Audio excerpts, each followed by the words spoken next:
Здравствуйте! Приблизительно 10 лет назад я впервые послушал Beyerdynamic DT990 Pro. Мне они очень сильно понравились, на некоторое время стали моей мечтой, но потом стал знакомиться с многими их конкурентами, и в итоге они затерялись из-за того, что у них нет каких-то ярко выраженных преимуществ при своей стоимости. И сейчас мне было интересно, смогут ли хотя бы частично DT900 как-то возобновить эти приятные впечатления. Об этом я постараюсь рассказать в этом видео.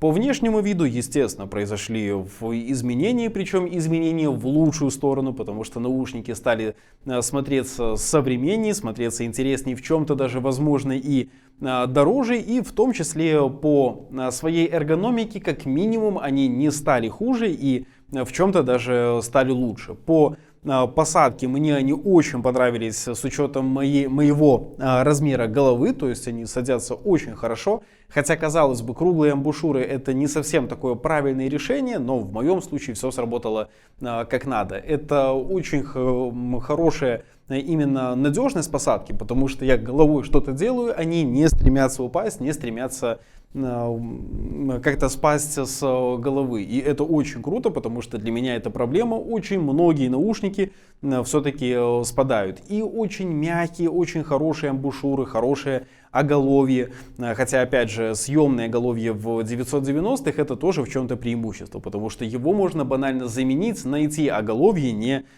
проблема. Но все равно я понимаю, что вот эти вот десятилетия прошли недаром, все-таки наушники стали лучше, стали удобней. И самое главное это звучание, насколько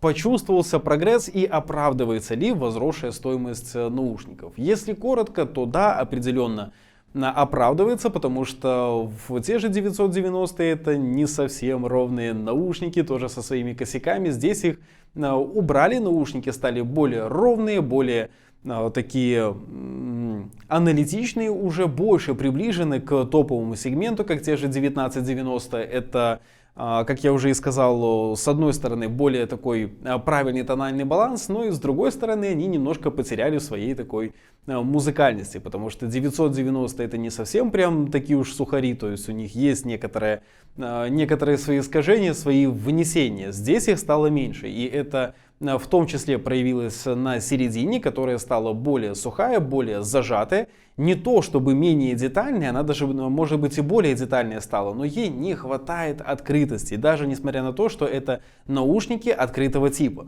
То есть со сценой-то здесь все так же все хорошо, достаточно широкое, хорошее позиционирование, но именно по тому, насколько натурально ощущается голос, понимаешь, что в сравнении с конкурентами, которые даже будут бюджетнее, ну, к сожалению, проще. То есть те же Takstar Chef 580 в этом плане значительно лучше, и голос там звучит более достоверно, ты ему веришь значительно легче. По поводу высоких частот все очень хорошо, потому что нигде ничего не пилит, не режет, звучит достаточно детально в грязь наушники, не уходит никак к этому, не стремятся. И по низким частотам, но очевидно для наушников открытого типа это недостаток по весу, но по крайней мере высокие частоты достаточно детальные, хороши по своей аналитике. Они стали естественно лучше, чем в тех же 990-х. И что немаловажно, сопротивление у нас теперь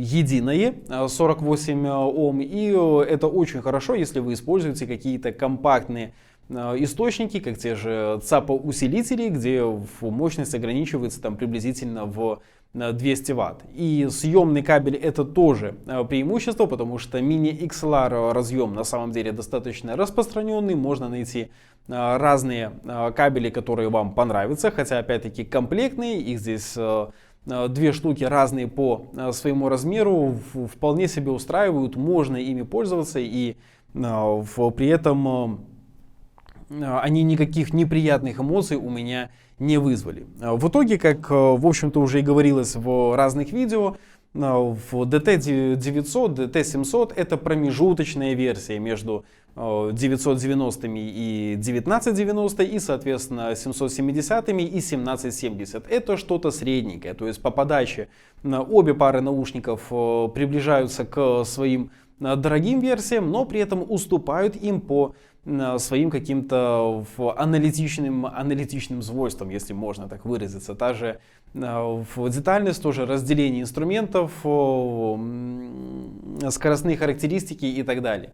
Наушники за свою стоимость определенно хорошие, интересные, они ощущаются современными, ощущаются достаточно дорогими. На внешних каких-то аспектах, даже на коробке здесь не экономили, она стала значительно лучше, чем у своих предшественников. Поэтому какого-то вау-эффекта наушники не вызвали. То есть это достаточно хорошая модель, которая все так же имеет свои изъяны, свои недостатки, которые в некоторых случаях, возможно, будут и преимуществами. То есть, если вам нужно долго работать с какими-то голосовыми дорожками, то есть вы звукорежиссер, и вам нужно монтировать, хотя занимаются ли монтажом звукорежиссеры?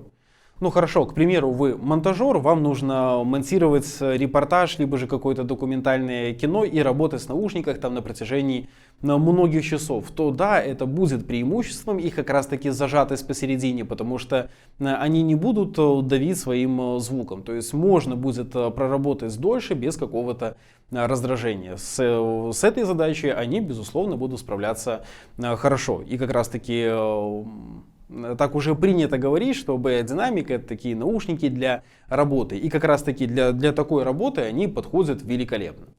Вот, поэтому буду закруглять свое видео впечатление. Все какие-то основные аспекты, думаю, я рассказал. Если вы являетесь владельцем данных наушников, сравнивали их с какими-то конкурентами, то, естественно, тоже будет интересно услышать и ваши впечатления о наушниках в комментариях. На этом буду закругляться. Большое вам спасибо за просмотр данного видео впечатления. Желаю вам мира и здоровья. До скорых встреч!